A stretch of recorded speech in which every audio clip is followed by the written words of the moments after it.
How's Damn it, Jude. Hello and welcome back to another Stop the Clock podcast. I think this is episode 4, I believe. And well, we've had 3 fantastic weeks of, doing this show, and we're here back for another great week. And in this one, we're going to, obviously we have the games to talk about because, can't not have your games. Always.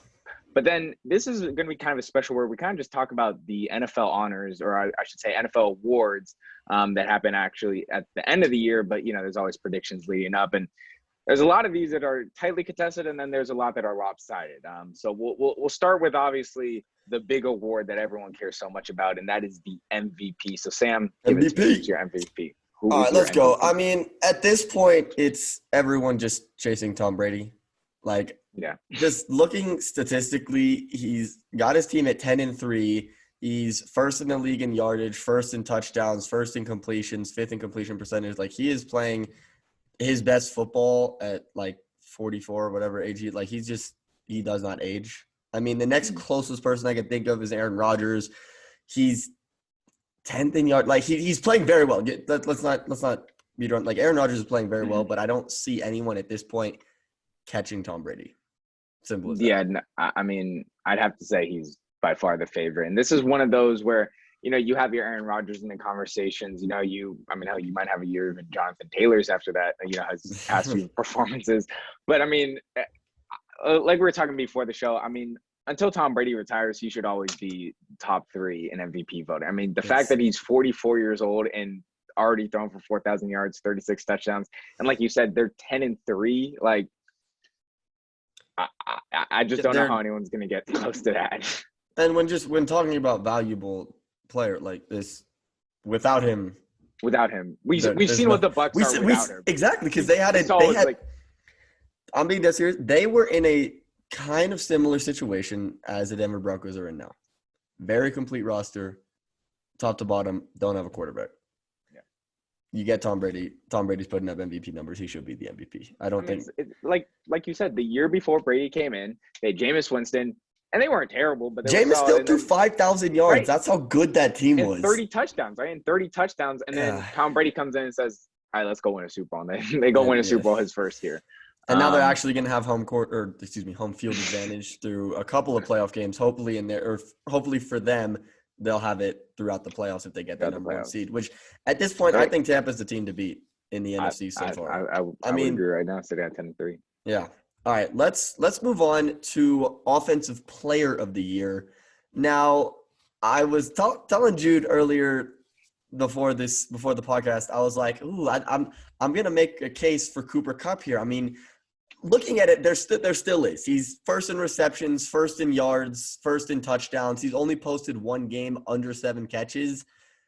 But then I watched the end of the Saturday game that just wrapped up, where Jonathan Taylor, J-Train left the station. I mean, he called game just like he's done basically all year long. So at this point, I don't see how you give it to him. I mean, he's first in yardage. He's been great out of the backfield. I think he has 19 total touchdowns now on the season. So he has just been out of his mind. And really, it's not a surprise because he's been doing this since college.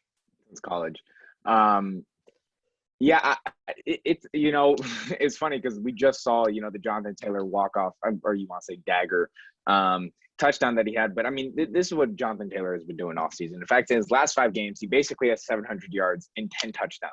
In the last 5 games, he has 10 touchdowns, which is absurd, right? I mean, that is absurd. And this is the problem when you have these, awards, because it's especially this year, they're in the MVP, Defensive Player of the Year, offensive, whatever category we're talking about. There's 2 players who are like, man, if that other player was not in it this year, that is by far the favorite. Oh my goodness. And then you're in this situation where it's like, okay, both of these dudes deserve it 100%, but you got to give it to one of them. And my vote, like you said, I mean, Cooper Kupp is a fantastic receiver, but what Jonathan Taylor is doing, first in yards this season, first in rushing touchdowns, 5th in rushing yards average with a 5.6 yards per carry, and second in attempts. I mean, this dude, he's unstoppable. I mean, he's truly unstoppable. And I think what does it for me, because, I mean, it's a shame because Cooper Kupp has had a historic season. However, what does it for me is when I'm looking at it, I don't think you can really make an MVP case for Cooper Kupp. You can kind of make an MVP case. Make an MVP case for Jonathan Taylor. I mean, without Jonathan Taylor, this Colts team does not make the playoffs. I think now they are. I mean, they just got a huge win against the New England Patriots, thanks in part to Jonathan Taylor. Like, let's keep in mind, Carson Wentz did absolutely nothing in that game versus a really good defense, and then Jonathan Taylor called game. So I think that performance could have locked up Offensive Player of the Year for him. Yeah, I think it did. This is where you say it's his to lose. Honestly, at the end of the day, you know, we have three more weeks at least for him.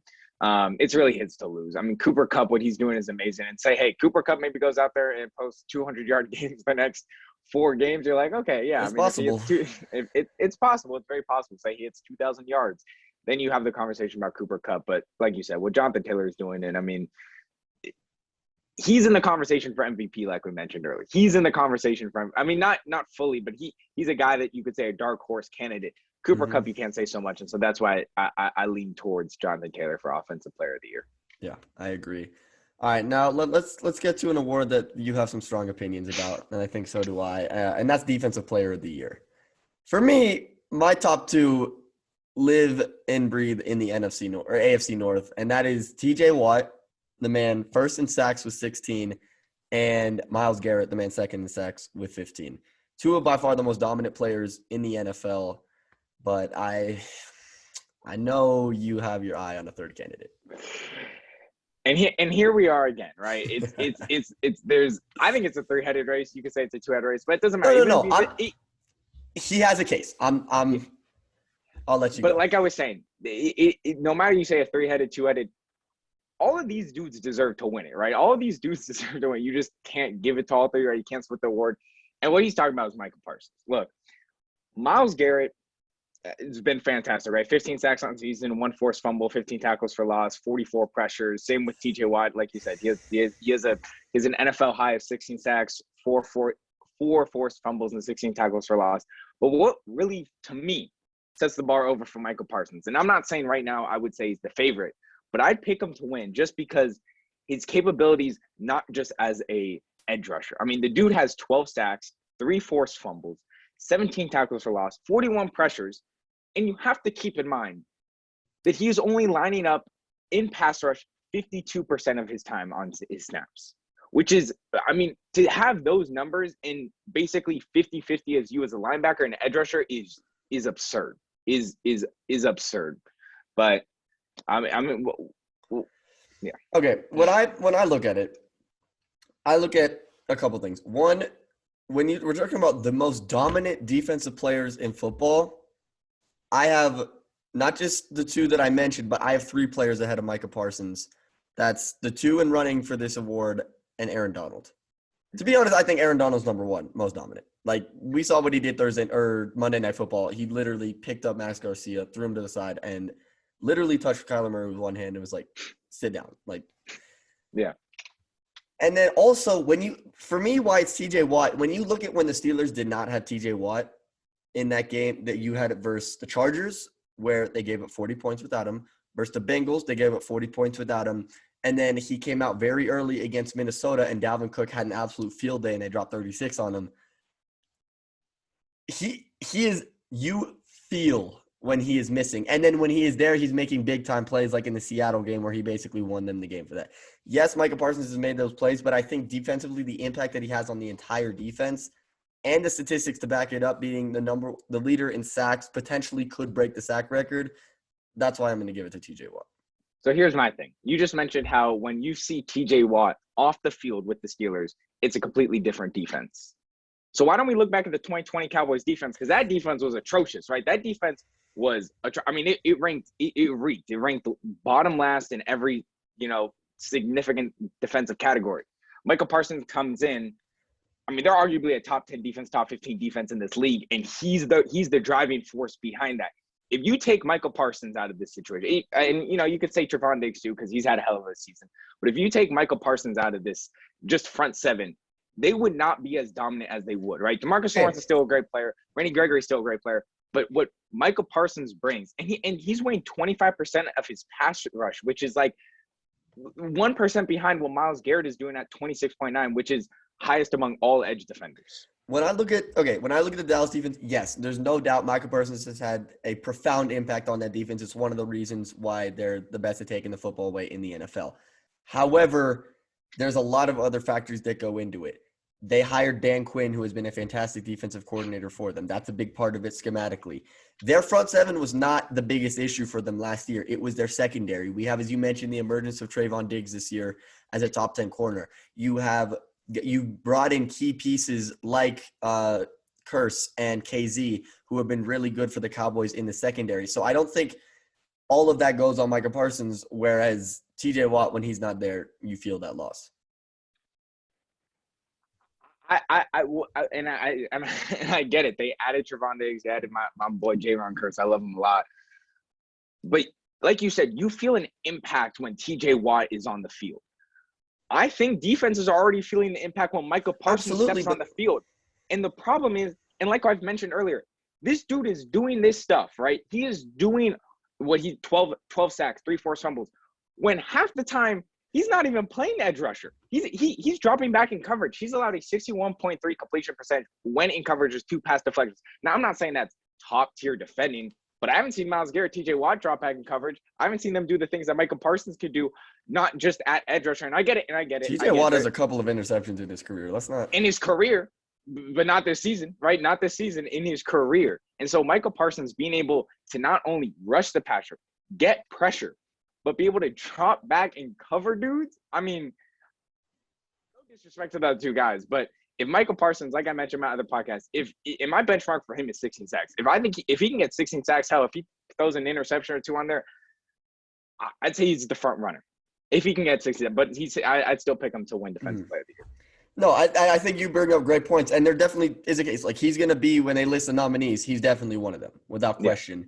However, and this might be a little bit towards the bias of the league, when you look at what are the 2 most important positions in football? Number 1 is quarterback. Number 2 is pass rusher. Mm-hmm. As you mentioned, Micah Parsons has not been a traditional pass rusher. And I think that's made him great. Don't get me wrong, but I think the bias in the NFL is going to lean towards those predominant edge rushers like you have in Myles Garrett and TJ Watt. But all 3 are deserving. That's just where I stand on it. And I know that that's where you stand on Micah Parsons. And that's where I stand on Micah Parsons. But like you said, I mean, each candidate deserves it no matter what. And whoever wins is equally as deserving as the other guy. But yes, my pick is strongly Micah Parsons. Yeah, I also think it's gonna who closes the season out better. All 3 teams are in position to make a playoff push. I mean, Dallas is gonna make the playoffs. We know that. Yeah. But Pittsburgh and Cleveland as well, they have a chance to make a push for a wild card, maybe even the division with the Ravens being really banged up. Yeah. All right, we're gonna just skip past Defensive Rookie of the Year because I think it's this conversation. Wait, why? Really? Why we switch? Oh, because Michael Parsons Defensive Player of the Year. So yeah, I think Defensive Player of the Year. He by far has Defensive Rookie of the Year in locks. But yeah. Yeah. And I'll touch on Defensive Player of the Year Rookie of the Year because obviously he has it. I don't think there's anything anyone else can do at this point to take it away. And it's a shame because my boy Patrick Surtain has had a great season. Another player I do want to highlight that I think is just absolutely gone under the radar just because of how good Micah Parsons has been is Jalen Phillips for Miami. He's played very well. I think he has, 11 sacks or something like that on the season. So he's been very productive for them. Just wanted to give a quick little shout out there because he's not getting enough recognition for the Dolphins. He's not. All the Dolphins draft class this year, they're all they've been balling out. Javon Holland. Yeah. And look at them. They're making a playoff push. But yeah, you said, it sucks with Patrick Surtain. He's been a lockdown corner this year, but when you got a dude in Defensive Player of the Year conversation, it's hard not to. You got a generational talent in the draft class. It's like, okay, exactly. What are you gonna do? All right, let's go on to Offensive Rookie of the Year, where I think you seem to think it's a little closer than I do. Yeah, I do think it is a little closer, and I'm not gonna say it's at the level of Herbert and what Justin Jefferson were last year, but I do think. It's a lot closer than last year. And I think particularly because what Mac Jones is doing, right? I mean, he's leading the Patriots. I think what he's done is very impressive. For them to be, I guess they're now 9-5 after the loss to Indianapolis, to still, in one of the toughest situations, to come in after Brady's left and really be able to keep the winning, atmosphere in New England. But I do think the thing that separates him, that separates Ja'Marr Chase, is that the dude is just balling, right? The dude is just straight up balling. And if Mac Jones had better numbers, I would say, okay, maybe you can give it to him. But he only has 16 touchdowns, 8 interceptions. He hasn't hit the 3,000-yard mark. And it's like, man, Ja'Marr Chase is 7th in receiving yards and tied for 3rd in receiving touchdowns this season. So I like Mac Jones. And the reason I say it's a little closer is just because of what Mac Jones has produced, not outside of just, throwing a football. I mean, they've correlated to wins. Yeah, and that's the kicker right there. When you looked at the Justin Jefferson, Justin Herbert sort of debacle, I mean, yes, Mac Jones at this point, he's winning more games. His team is better at this point. Justin Herbert last year pretty much broke every rookie quarterback record there was. Like, he had a historic rookie season. So did Justin Jefferson. But at this point, as you said, I don't think the statistics and what the numbers that you're producing are going to be enough to put him in that situation, especially because, well, yes, he's been outstanding for New England and a big reason why they're winning. He's not the main reason. When I look at New England, the reason they're winning, number one is Bill Belichick, obviously. Number two is that defense, top 3 in the league. And number 3 is their ability to run the football. It's as simple as that. Yeah. I mean, we saw the Buffalo game. Mac Jones literally just handed the ball off the entire time. And I was going to bring that up. I mean, when you see your team win and the quarterback doesn't have to throw the ball, it obviously kind of lowers your case for Offensive Rookie of the Year because they're kind of showing they can win without you. But no disrespect to Mac Jones. I still don't think they'd be in the position. But, carrying on. Yeah, no, and at this point, it is Ja'Marr Chase. I mean, he's 7th in receiving yards. He's already cracked 1,000. He's tied for 3rd with Adam Thielen in touchdowns with 10. So he's been a very productive player. A lot of people doubted in the preseason. I mean, yes, he has 9 drops on the season. He had drops in early in the year. Relax. It's his rookie year. Rookies He's a rookie. Drop problems. Exactly. We've seen it 1,000 times before. And what's interesting to me is people are being like, okay, well, he's started to slow down this season. That's because NFL teams now are starting to recognize him as that top threat that he is. And when you look at it from the Cincinnati Bengals perspective, it's been okay because that's opened up like ton of options. T. Higgins has been balling now because he's had like 3 straight games with 100 yards. So T. Higgins has definitely been putting on a show as Ja'Marr Chase starts to get more of that coverage that he deserves, I guess. And speaking of coverage that he deserves, it's gonna be a fun little rookie matchup this week with Ja'Marr Chase going up against Patrick Surtain. So that should be very fun to watch. And just two players that I don't think are at this point going to get it or maybe even be nominees for Offensive Rookie of the Year. But let's just dabble real quick with the 2 rookie running backs. We got Najee Harris and Javonte Williams. Give me your thoughts on them. I think they're both unique runners. To be honest, I really love Javonte Williams, and I think Denver found a gem in him. I think. UNC had that fabulous. I know Michael Carter really hasn't been able to show his talents with the New York Jets yet. I mean, he's played though. I mean, he's played here and there, but I don't think he's done to the extent that Javonte Williams has done. And I think what Javonte Williams brings is, man, it's like you hit him one time, he's not going down. You got to hit him a few times before he goes down. And I think that's the very impressive thing about him. And then Najee Harris on the other end, dude already looks like an all-pro running back. I mean, at some point, it's not saying he is an all-pro right now, but man, he already has the body of it, and he just looks like the runner that's been in this league for a couple of years.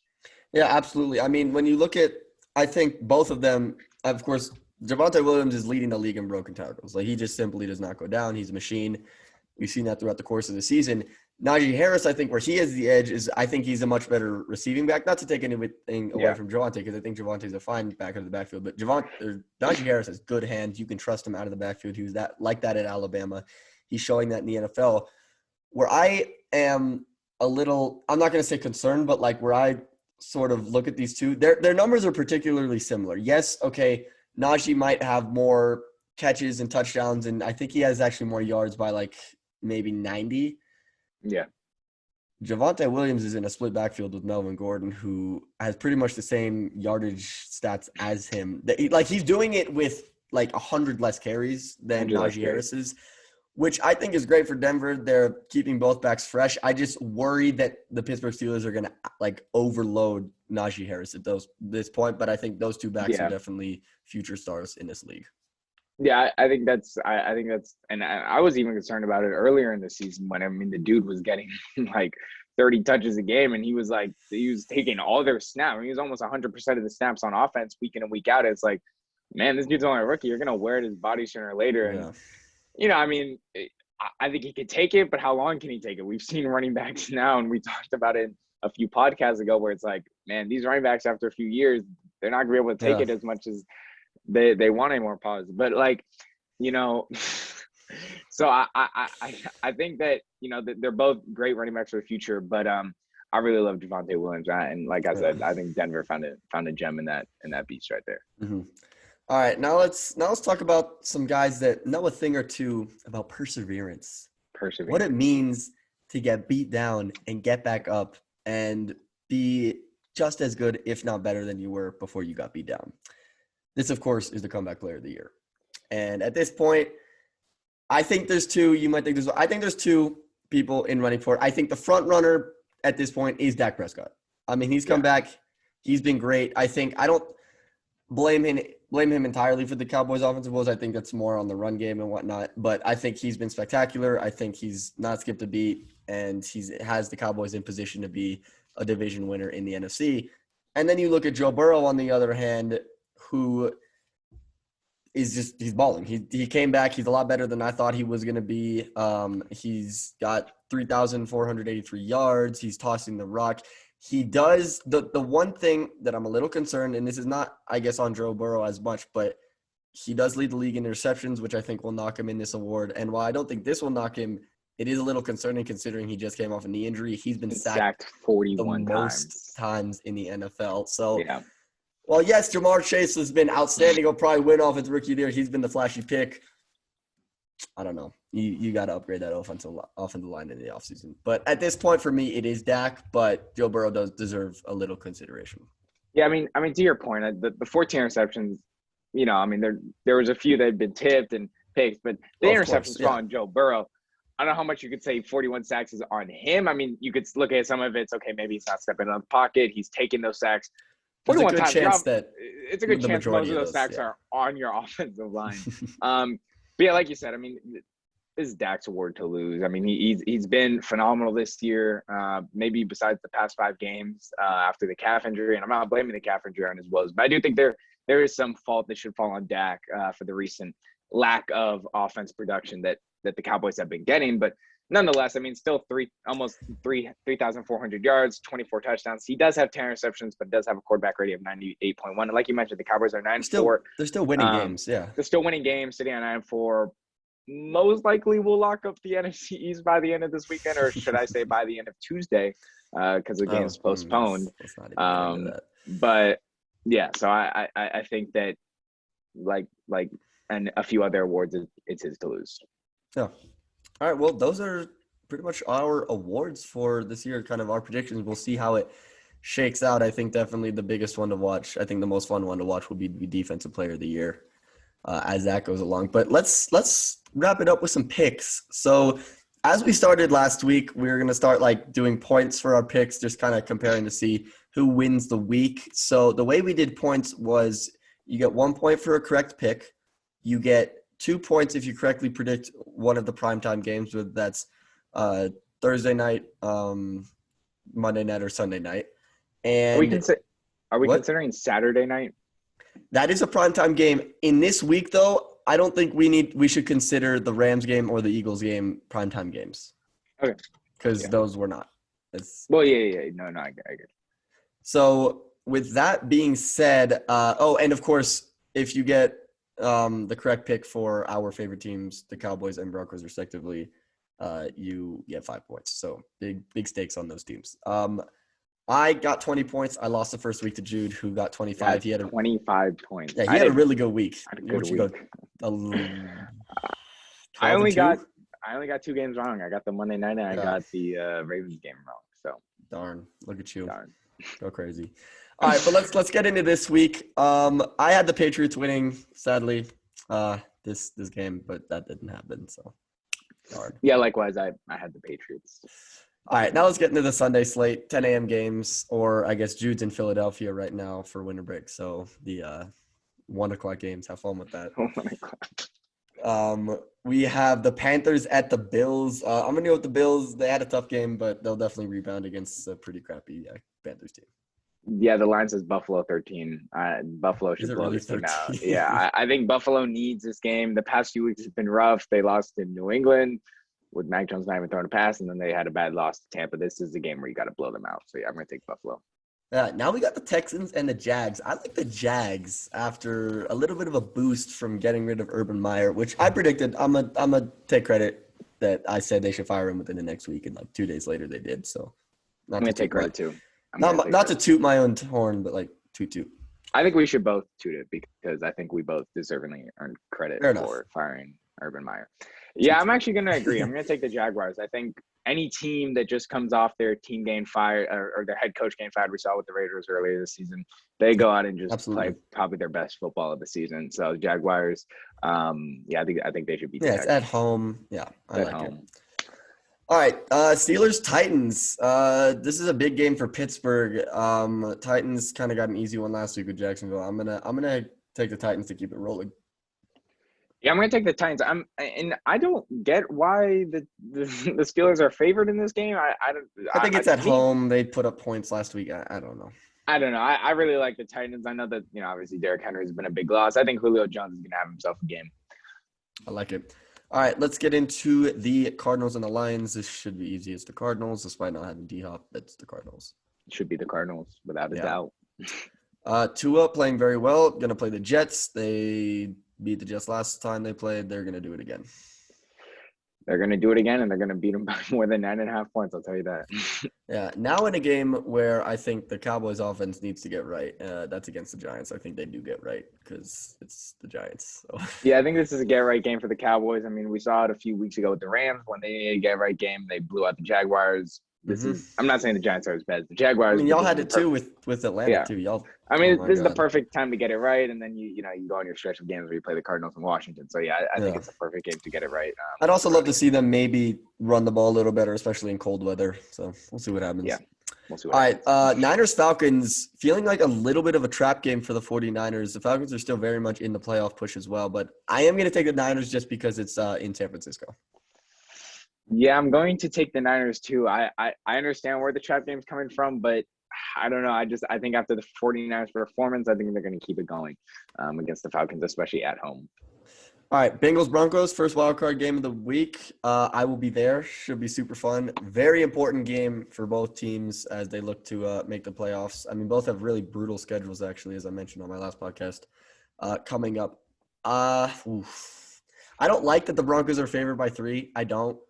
I don't want to be favored in this one, but I'm going to take us just because I like we're at home, that home field advantage. We've been running the football well. So give me us. Well, I got to have controversy on our pick, so I'm going to take the Bengals. Fair enough. And I think this is an interesting game because I think both teams, they've had spurts in the season. They've also had lows of the season. And very so it's like hard to trust either team. And I think it'll be a great game. Like you mentioned, this is an important game for both teams to fight for the AFC. Obviously, the Bengals could still possibly win their division. Broncos kind of out of that race, but still very good chance to get the wild card position.